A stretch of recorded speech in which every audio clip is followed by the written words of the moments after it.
ऊंट का तोहफा, सब्र और इस्तिकामत।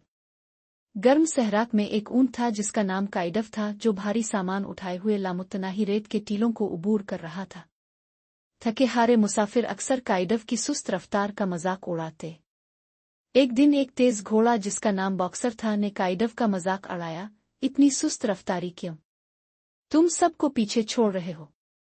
काइडव ने पुरम अंदाज में जवाब दिया, मेरी रफ्तार सुस्त हो सकती है लेकिन मैं बगैर रुके दूर तक जा सकता हूं।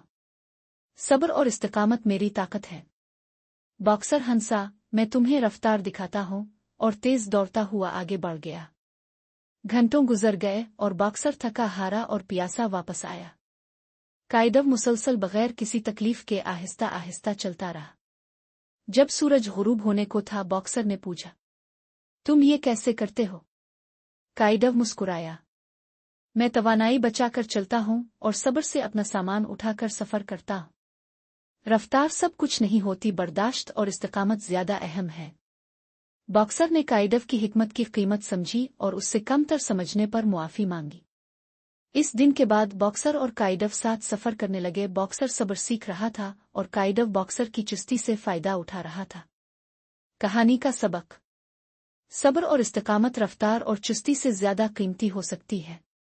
अपनी मुनफरिद ताकतों को अपनाएं। शुक्रिया।